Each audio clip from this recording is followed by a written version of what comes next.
नमस्कार, आदाब। मैं रजिया सुल्ताना। पेश है देश सेवा पार्टी का न्यूज बुलेटिन।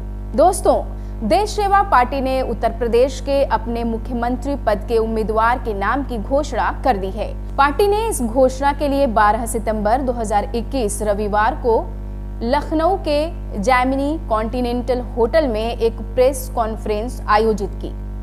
देश सेवा पार्टी के राष्ट्रीय अध्यक्ष श्री इकबाल अमरोही, पार्टी के राष्ट्रीय उपाध्यक्ष श्री प्रदीप सोलंकी तथा पार्टी के राष्ट्रीय महासचिव श्री यूसुफ अली नकवी इस प्रेस कॉन्फ्रेंस में शरीक होने के लिए लखनऊ पहुंचे।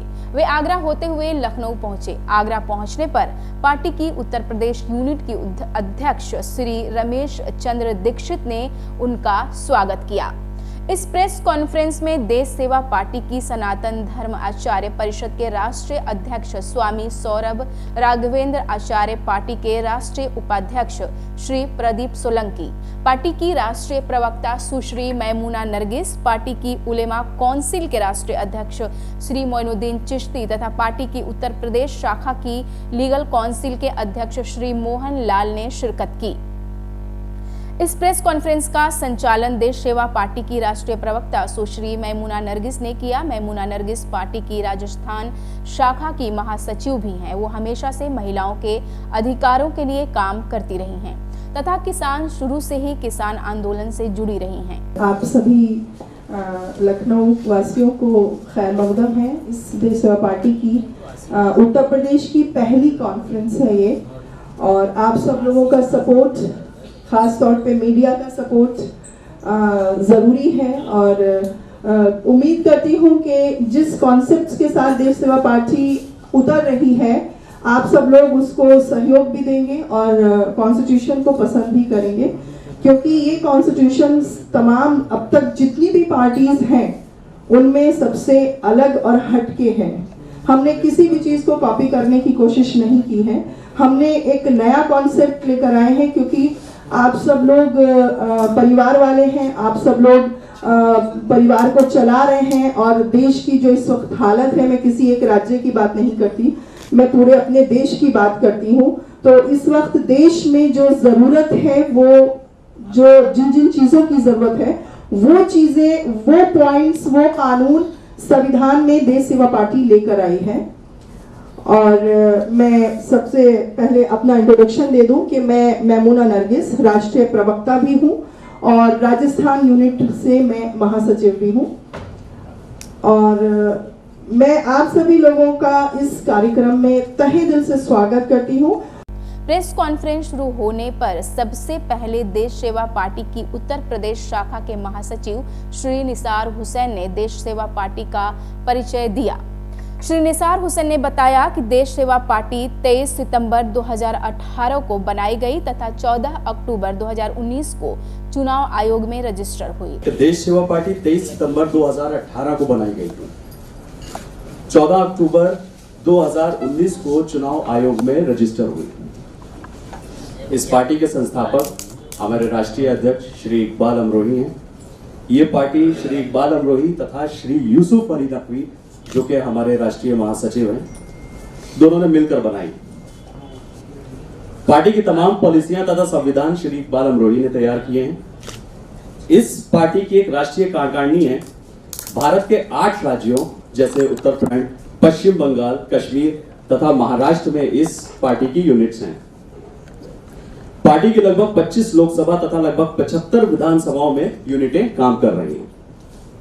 ये पार्टी भारत की समस्त 4121 विधानसभा क्षेत्रों तथा सभी 543 लोकसभा क्षेत्रों तथा भारत के हर राज्य तथा केंद्र शासित प्रदेश में अपनी यूनिटें बनाने का प्रयास कर रही है।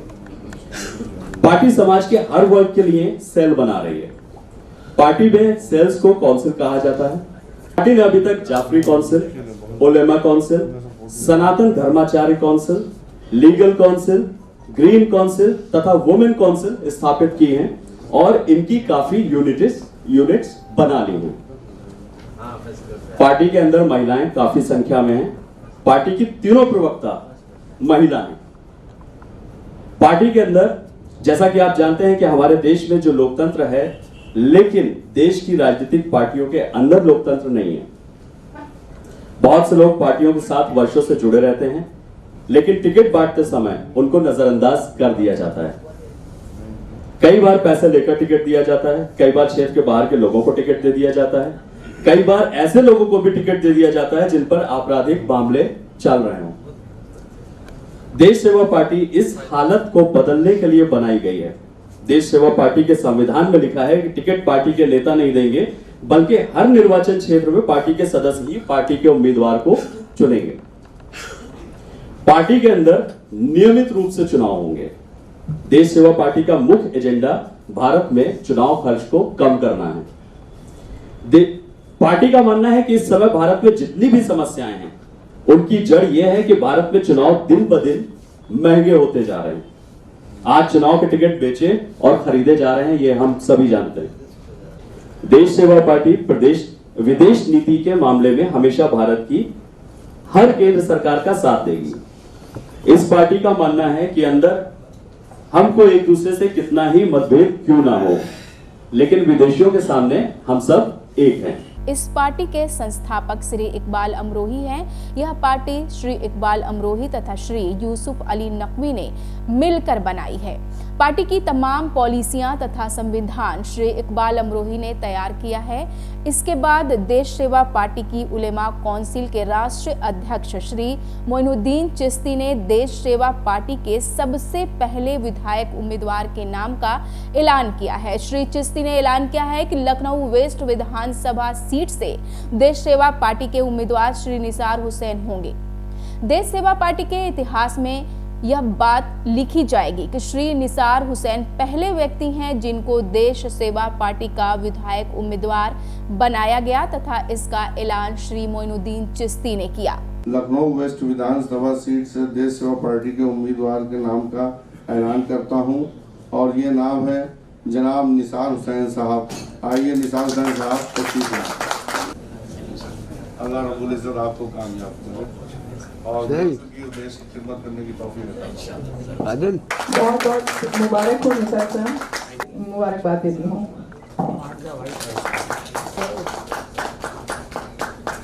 इस ऐलान के बाद वो ऐलान किया गया जिस ऐलान के लिए यह पूरा कार्यक्रम आयोजित किया गया था।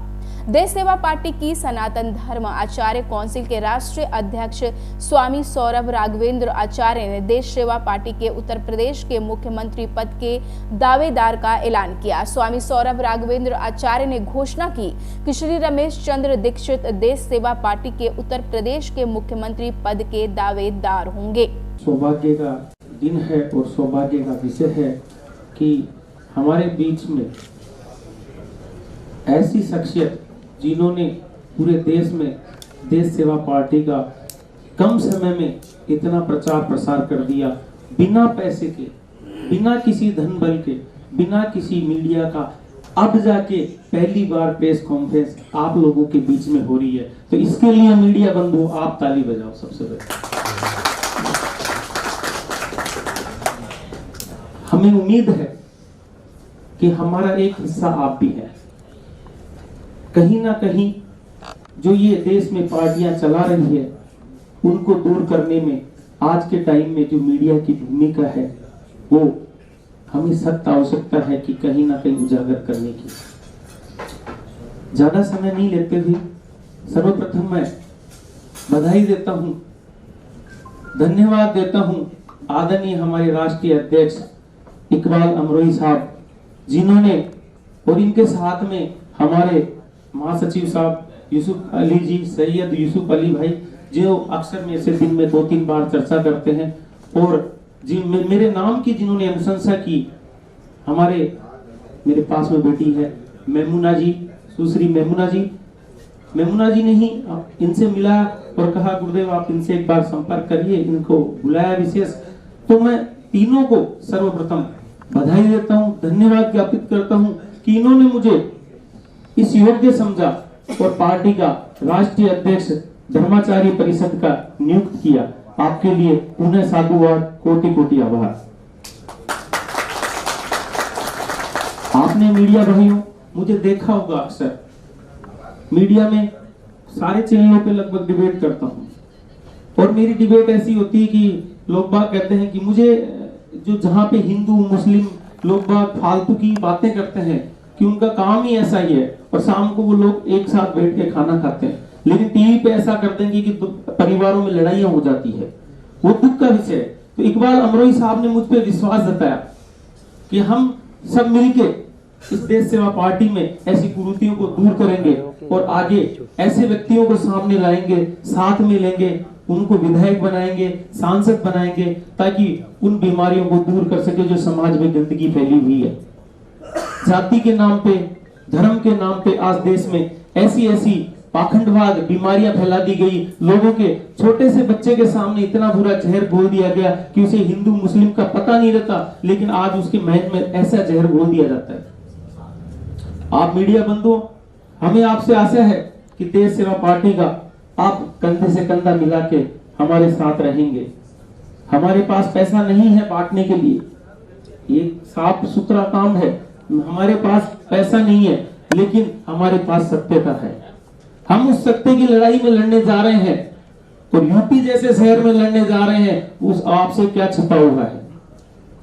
मैं आने वाले समय में आपके सामने बड़ी सभा करने जा रहा हूं यूपी में और आप सब लोगों का सहयोग चाहता हूं। आगे बात करेंगे।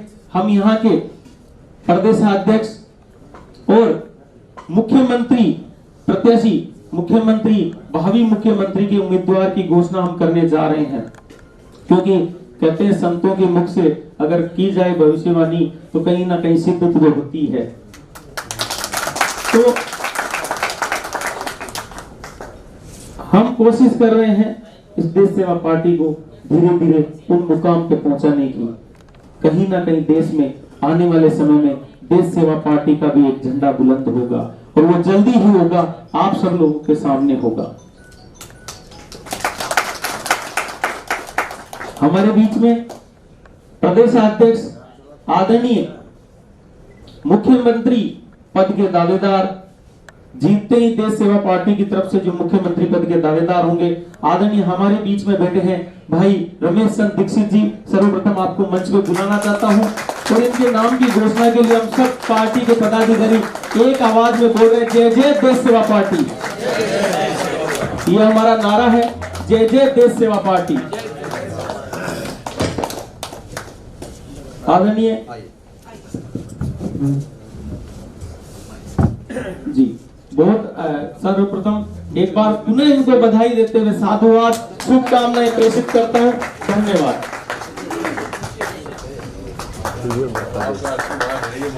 बिल्कुल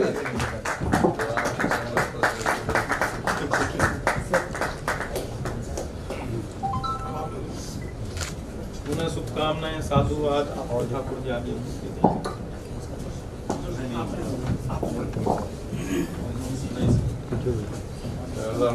आपको कामयाब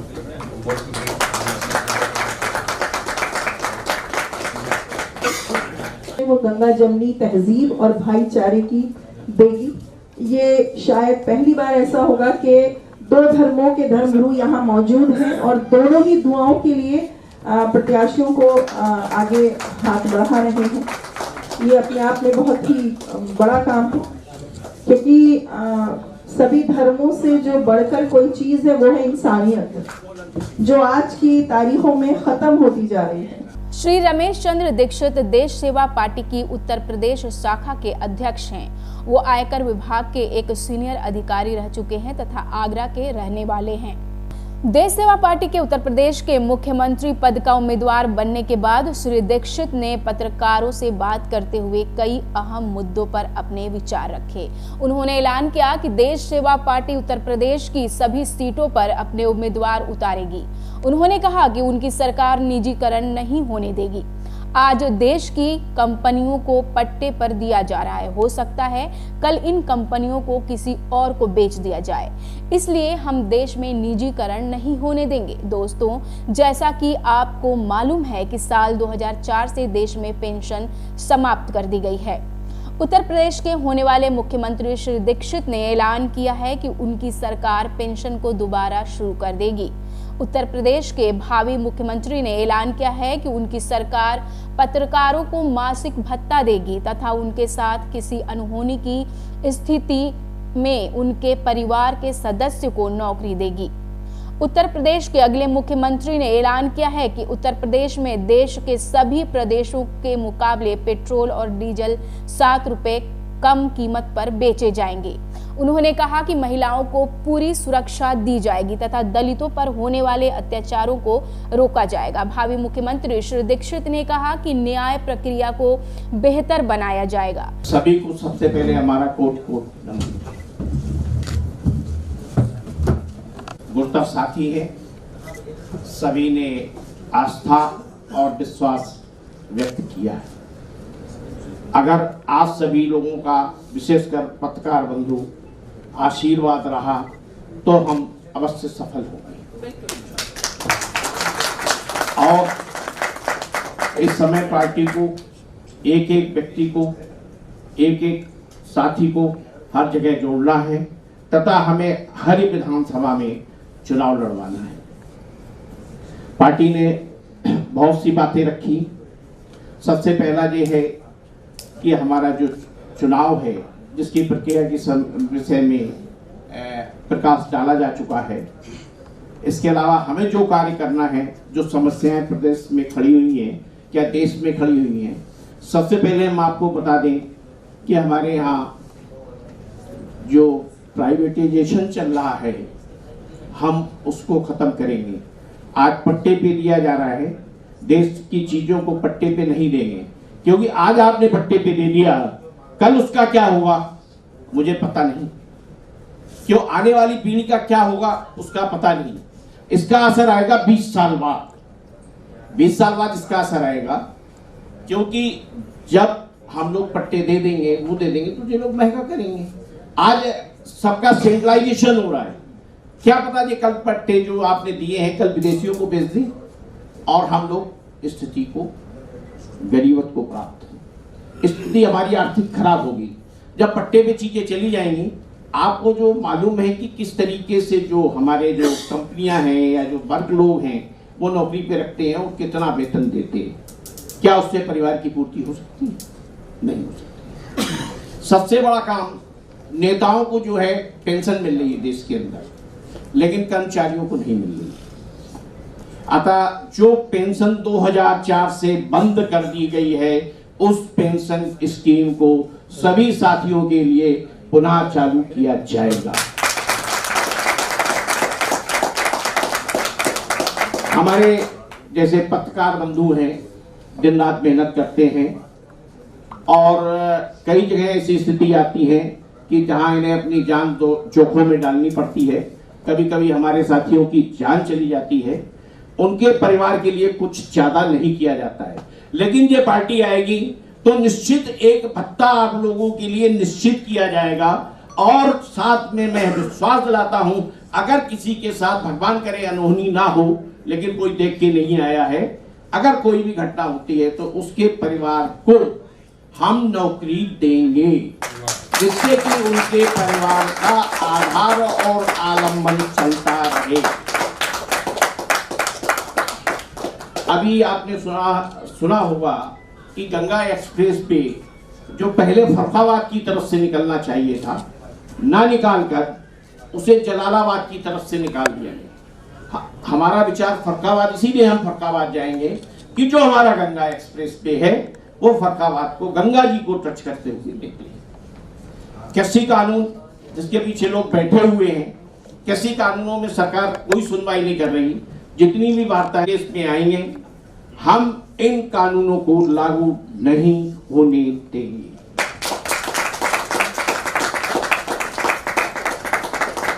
आज आप देख रहे हैं कि हमारे यहां से 39 कंट्रियों में डीजल और पेट्रोल सस्ता बेचा जा रहा है, जैसा आप लोग जानते होंगे, लेकिन हमारे देश में हम लोगों को महंगा मिल रहा है।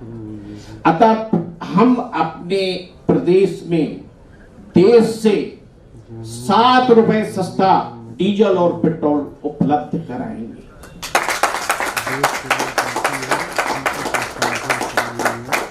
इसके साथ साथ बहुत जगह हमारे यहाँ महिलाओं के साथ घटनाएं हो रही, इस पर सख्ती की जाएगी। दलितों के संग अत्याचार ना हो, इसको देखा जाएगा। और इस पे भी कार्य किया जाएगा। अन्य भी बहुत सी बातें हैं, समस्याएं जो समय समय पर, क्योंकि जो हमारा पत्रकार बंधु है वो हमारा मार्गदर्शक भी होता है और प्रकाश पुंज भी होता है कि जो चीजें हमारे सामने लाता है, और उन चीजों को हम लोग हो सकता है कि अगर यथार्थ में होंगे तो करने की हम कोशिश करें, जिससे कि हम सुधार हो सके। सबसे बड़ी हमारे यहाँ एक दिक्कत है न्याय प्रक्रिया में। आप देख रहे हैं कि न्याय जो है बेटा दाखिल करता है और जाने कब न्याय मिलता है इसका कोई भरोसा नहीं, दो पीढ़ियां बीत जाया करती हैं। अतः न्याय प्रक्रिया के लिए हम एक कार्य करेंगे और गुजारिश करेंगे अपनी सेंट्रल सरकार से कि जजों की भर्ती की जाए और न्याय की प्रक्रिया में तारीखों की संख्या सीमित की जाए, जिससे कि हर आदमी को न्याय मिल सके। एक इस पार्टी का और व्यू है, यह व्यू है कि जैसे कि हम लोग जो है जो अपराध करता है उसे क्या जेल हो गई, खर्चा किसका हो रहा है? सरकार। न्याय कौन दे रहा है? पैसा कौन दे रहा है? सरकार। अगर उस पे आरोप सिद्ध होता है तो सारी वसूली उससे की जाएगी जो कल्पित है, अपराधी है, और उससे जो है न्याय प्रक्रिया चलाई जाएगी, जजों को किया जाएगा, जिससे कि हम लोगों को शीघ्र न्याय मिल सके। और समय समय पर मेरा पत्रकार बंधुओं से निवेदन है कि हमारा मार्गदर्शन करते रहें। श्री दीक्षित के बाद देश सेवा पार्टी के राष्ट्रीय उपाध्यक्ष श्री प्रदीप सोलंकी ने प्रेस से बात की। उन्होंने कहा कि लोगों ने सभी पार्टियों की सरकारें देखी हैं, देश सेवा पार्टी की सरकार सभी दूसरी पार्टियों की सरकारों से बेहतर होगी। इस छोटी सी सभा के अंतर्गत देश सेवा पार्टी में माननीय राष्ट्रीय अध्यक्ष जी, माननीय मोदी नड्डा चिश्ती साहब, आचार्य जी, माननीय नकवी जी, हमारे उत्तर प्रदेश के राष्ट्रीय अध्यक्ष दीक्षित साहब, आप लोग उत्तर प्रदेश की सरकारें सबकी देखी, सपा की, बसपा की, अपना बीजेपी की भी। हम लोग कुछ कंसेप्ट ऐसा लेके आए हैं जो समाज के हित में, देश हित में सबको मिलके आगे आए, क्योंकि ये पार्टी कोई पूंजीपति की नहीं है, बड़ी लोगों से फंडेड नहीं है। सब आप जैसे भाइयों ने मिलके एक समाज के प्रति अपना योगदान देने की कोशिश की है। इसके बाद देश सेवा पार्टी के राष्ट्रीय अध्यक्ष आली जनाब इकबाल अमरोही ने ऐलान किया कि उत्तर प्रदेश के अगले मुख्यमंत्री श्री रमेश चंद्र दीक्षित फर्रुखाबाद से चुनाव लड़ेंगे। उन्होंने यह भी ऐलान किया कि श्री विवेक सिंह परिहार आगरा से देश सेवा पार्टी के विधायक उम्मीदवार होंगे। ऐसा है कि मैं ये ऐलान करना चाहता हूँ कि मिस्टर दीक्षित जो हैं ये फर्रुखाबाद से चुनाव लड़ेंगे। इसके अलावा एक ऐलान और है कि मिस्टर विवेक कुमार परिहार जो हैं ये आगरा जनपद से हमारी पार्टी के उम्मीदवार होंगे। मिस्टर विवेक कुमार परिहार जरा आगे आ जाइए, आपको और 2024 में जो चुनाव होगा उसका जो प्रोजेक्टेड खर्च है वो 1 लाख करोड़ रुपये है, और ये खर्च अल्टीमेटली जो है पब्लिक से लौट के आता है। जो पार्टी या जो उम्मीदवार भी पैसा खर्च करेगा वो पब्लिक से ही वापस लेगा। तो अगर जितना रुपया चुनाव पे खर्च होगा उतना हमको नुकसान होगा। तो हमारा मेन मुद्दा ये है कि हम चाहते हैं कि चुनाव का खर्च कम हो जाए। ये बहुत मुश्किल काम है, लेकिन हम इसको शुरू कर रहे हैं, और हमने इसको शुरू करने के हमने तीन चार तरीके निकाले हैं। एक तो तरीका ये है इसका कि हमने ये तय किया है कि जो चुनाव का खर्चा है मेन वो क्या है कि चुनाव का जो उम्मीदवार है वो टिकट लेता है पहले देने के बाद, वो रकम खुद भी हो सकती है। अभी कुछ दिन पहले पिछली बार जो दिल्ली असेंबली का चुनाव हुआ था तो उसमें एक पार्टी के उम्मीदवार ने, सिटिंग कैंडिडेट ने ये वीडियो जारी किया था। वो वीडियो आज भी यूट्यूब पे मौजूद है। उस वीडियो में उसने कहा था कि मेरी पार्टी मुझको दोबारा टिकट देने के लिए मुझसे 20 करोड़ रुपये मांग रही है। तो सवाल करने का ये है कि ये ऐसी बहुत से आपको मिसालें मिल जाएंगी कि जब उम्मीदवार जो है करोड़ रुपए देने के बाद टिकट लेते हैं, टिकट लेने के बाद वो चुनाव पे खर्चा करते हैं। हम ही चाहते हैं कि टिकट जो है पार्टी के लीडर्स न दें, पार्टी कैंडिडेट्स, पार्टी के मेंबर्स दें। और हम चाह रहे हैं कि हर कॉन्स्टिट्यूएंसी में मैक्सिमम नंबर को अपने साथ जोड़ लें, और वो लोग जो हैं वो पार्टी के कैंडिडेट डिसाइड करें, जैसे कि अमेरिका में और यूरोप में होता है।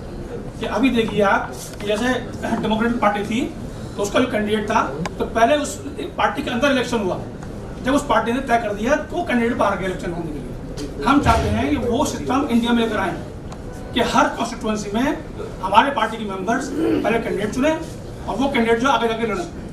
तो उससे क्या होगा कि एक जो खर्चा है टिकट खरीदने का वो कम हो जाएगा। दूसरी बात ये है कि अगर हमने हर कॉन्स्टिट्यूएंसी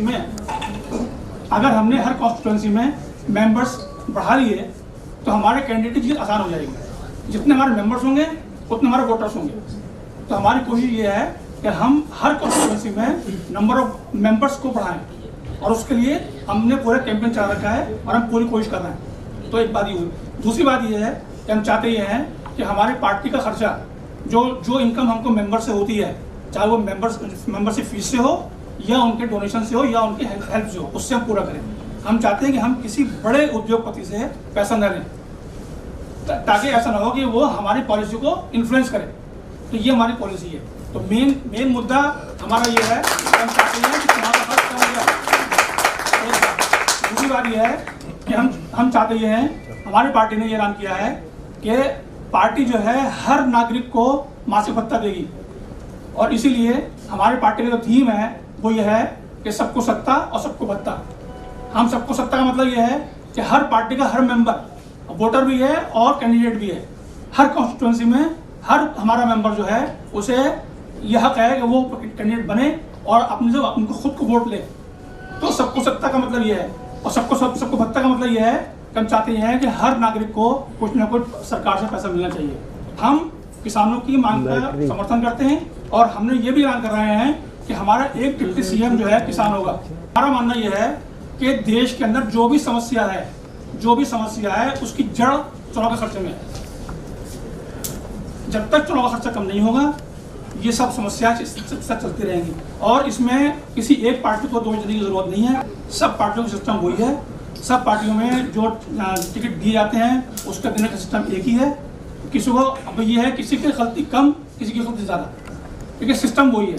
हम चाहते हैं सिस्टम को चेंज करना और सिस्टम चेंज इस तरह करेंगे कि हम चाहते हैं कि टिकट जो है पार्टी के मेंबर्स दें। 5% टिकट हम देंगे और 95% कॉन्स्टिट्यूएंसीज में वही सिस्टम अपनाया जाएगा जो मैंने आपसे अनाउंस किया है कि हमारे मेंबर्स ही पार्टी के कैंडिडेट को टिकट देंगे।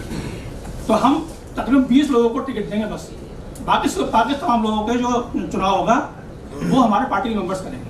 तो मैंने आपसे अर्ज किया कि हमारा मेन मुद्दा जो है वो चुनाव का जो खर्च है वो कम करना है। और खर्च हम किस तरह कम करेंगे, एक तो ये है कि जो हम कैंडिडेट का जो सिलेक्शन है वो बिल्कुल फ्री कर देंगे कि हमारे मेंबर्स उसको चुनेंगे। दूसरी बात ये है कि हमारा जो हम चाह रहे हैं कि हमारे मेंबर्स जो है कॉन्स्टिट्यूशन ज़्यादा हो जाएं। जितने ज़्यादा मेंबर होंगे उतने ज़्यादा हमारे वोटर होंगे तो हमारे कैंडिडेट को जीतने में आसानी होगी और हमारा उसका खर्चा कम होगा। एक बात। तीसरी बात ये है कि पार्टी का जो खर्चा है, पार्टी के खर्चे के लिए हम जो है मेंबर से फीस ले रहे हैं। जी, आपकी पार्टी उत्तर प्रदेश में कितनी सीटों पर चुनाव लड़ रही है? देखिए ऐसा है कि हमारी उम्मीद है 3 तो हमने यहाँ पे आपका ऐलान कर दिया। हमारी कोशिश है तमाम सीटों पे अपने कैंडिडेट खड़े करें पूरे प्रदेश में हमारी कोशिश है। 403 सीटों के ही पूरी तैयारी कर रहे हैं या कुछ कम सीटों पे चुनाव लड़ेंगे? अब देखिए कोशिश तो हमारी पूरी है ना, भाई कोशिश तो पूरी करेंगे ना। क्या लगता है किसी पार्टी से जुड़कर? नहीं, ये हमारे कॉन्स्टिट्यूशन में देखिए ऐसा है कि मैं बता रहा हूँ, देश सेवा पार्टी.in हमारी वेबसाइट है, उस पर हमारा जो कॉन्स्टिट्यूशन है वो अपलोड है और उसमें खास तौर लिखा हुआ है कि हमारी पार्टी में प्री पोल अलायंस बैन है। सर अभी आपने कहा था किसानों के लिए डिप्टी सीएम को उम्मीदवार रखेंगे, तो कुछ नाम आपने सोचा है? नहीं, अभी कोई नाम नहीं सोचा है, अभी नाम नहीं सोचा है, लेकिन महमूदा नरगिस बहुत मुस्तकिल जो है वो उसमें कॉन्टैक्ट में है और वो किसानों के साथ में बहुत काम कर रही हैं और वो हम लोग इसको डिसाइड कर लेंगे। इस टाइम जब मैं आपसे बात कर रहा हूँ तो मेरे नज़र में कोई काम नाम नहीं, लेकिन हम नाम ले आएंगे और हम अनाउंस कर देंगे। देश सेवा पार्टी की उत्तर प्रदेश शाखा की लीगल काउंसिल के अध्यक्ष श्री मोहन लाल जी ने भी इस प्रेस कॉन्फ्रेंस को संबोधित किया। श्री मोहन लाल जी रिटायर्ड जज हैं। मोहन लाल जी देश सेवा पार्टी के गठन के फौरन बाद ही इस पार्टी से जुड़ गए थे। उन्होंने कहा कि देश सेवा पार्टी लोगों की सेवा करने के लिए बनाई गई। ये पार्टी ऐसे कानून बनाएगी जिनसे लोगों को सस्ता और अच्छा न्याय मिल सके तथा न्याय प्रक्रिया जल्दी पूरी हो सके। मंच पे उपस्थित हमारे अग्रज भाइयों तथा आप सभी अग्रज एवं अनुज भाइयों तथा बहनों, देश सेवा पार्टी आप लोगों के बीच में जो आई है, ये देश को अच्छे कानून, अच्छे विचार तथा लोगों की मुख्य बात यह है कि सेवा करने के लिए आई है। मैं मोहनलाल रिटायर्ड जज हूँ और इलाहाबाद में रहता हूँ इस समय। भाइयों, जो कानूनी प्रक्रिया है वह बहुत कठिन है और इसमें ज्ञान और कानून के ना जानकारी की वजह से लोगों को बहुत सी परेशानियां उठानी पड़ती हैं। हम चाहते हैं कि जो कानूनी दांवपेच है उससे हम ऐसा कानून, ऐसा विधिक सलाह या ऐसी परिस्थिति या ऐसा कानून देंगे जिससे लोगों को सस्ता और अच्छा न्याय मिल सके। जो कानून में देरी की प्रक्रिया है वह दूर करने का जो है हर तरीका जो है कैसे हो सकता है, लोगों को कैसे न्याय मिल सकता है। योजनाएं तो हर प्रकार की हैं लेकिन हम सभी लोगों के बीच तक नहीं पहुंच पाते। उन्हें हम चाहते हैं कि देश सेवा पार्टी की तरफ से हम इस तरीके से करें कि इस तरीके से सलाह दें कि जितनी भी कानून से संबंधित बातें हैं उनके तक बेहतर तरीके से पहुँचें और इसमें आप सब लोगों के सहयोग की बात की आशा है। हमारे मीडिया के लोग, हमारे पत्रकार बंधु जितने भी हैं। देश सेवा पार्टी के राष्ट्रीय अध्यक्ष आली जनाब इकबाल अमरोही ने कहा कि देश सेवा पार्टी का असल मुद्दा देश में चुनाव का खर्च कम करना है। चुनाव का खर्च कम करने का तरीका यह है कि पार्टी के टिकट पार्टी के नेता नहीं बल्कि पार्टी के सदस्य देंगे। उन्होंने ऐलान किया है कि देश सेवा पार्टी देश के हर नागरिक को मासिक भत्ता देगी। उन्होंने यह भी ऐलान किया है कि देश सेवा पार्टी किसानों की मांगों का समर्थन करती है और देश सेवा पार्टी की सरकार में एक उप मुख्यमंत्री किसान होगा। उन्होंने कहा कि देश की सभी समस्याओं की जड़ चुनाव के खर्च में है। इस खर्च को कम करने का तरीका यह है कि चुनाव टिकट पार्टी के नेता नहीं बल्कि पार्टी के सदस्य देंगे। इस चुनाव में देश सेवा पार्टी के नेता केवल 20 टिकट देंगे, बाकी 383 टिकटों के लिए यही प्रक्रिया अपनाई जाएगी। यानी हर विधानसभा क्षेत्र में पार्टी के सदस्य पार्टी के उम्मीदवार चुनेंगे। प्रेस कॉन्फ्रेंस में उत्तर प्रदेश के भावी मुख्यमंत्री से मुसलमानों के बारे में सवाल किया गया। उन्होंने इस बारे में कहा कि देश सेवा पार्टी का गठन देश में गंगा जमुनी तहजीब के अंतर्गत किया गया है। पिछले कई वर्षों में देश में खाई बढ़ाने की कोशिश की गई है। देश सेवा पार्टी इस खाई को पाटने की कोशिश कर रही है। प्रेस कॉन्फ्रेंस के आखिर में ऐलान किया गया कि श्री गौरहरी अग्रवाल उत्तर प्रदेश के अगले मुख्यमंत्री श्री रमेश चंद्र दीक्षित के चुनाव अभियान के प्रभारी होंगे। दोस्तों, इस प्रेस कॉन्फ्रेंस में शिरकत करने के लिए दिल्ली, आगरा, कानपुर, जयपुर, इलाहाबाद तथा हरदोई से काफी लोग आए थे। इसमें लखनऊ के भी बहुत लोगों ने हिस्सा लिया। प्रेस कॉन्फ्रेंस से पहले देश सेवा पार्टी की उत्तर प्रदेश यूनिट ने लखनऊ के पुलिस कमिश्नर तथा इलाके के सभी थानों को सूचना दे दी थी कि देश सेवा पार्टी उत्तर प्रदेश के अपने मुख्यमंत्री पद के उम्मीदवार के नाम की घोषणा करने के लिए प्रेस कॉन्फ्रेंस करने जा रही है। प्रेस कॉन्फ्रेंस स्थल पर पुलिस भारी संख्या में सादे कपड़ों में मौजूद थी। पुलिस का बंदोबस्त बहुत अच्छा था। यह प्रेस कॉन्फ्रेंस बहुत सफल रहा। इस प्रेस कॉन्फ्रेंस के आयोजन में श्री निसार हुसैन तथा श्री विशाल सागर ने अहम भूमिका निभाई। एक नाम और मैं अनाउंस कर रही हूँ, श्री गौरहरी अग्रवाल जी, वो फरुखाबाद से चुनाव प्रभारी होंगे हमारे यूपी के अध्यक्ष। गौरहरी जी, गौरहरी जी, गौरहरी जी अग्रवाल जी फरुखाबाद से।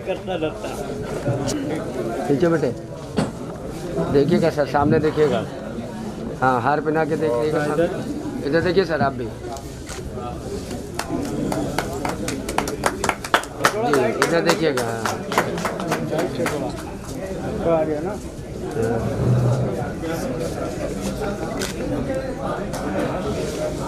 पार्टी जिंदाबाद। देश सेवा पार्टी जिंदाबाद। भारत माता की जय।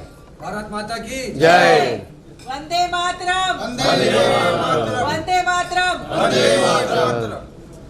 दोस्तों, इस बुलेटिन में इतना ही।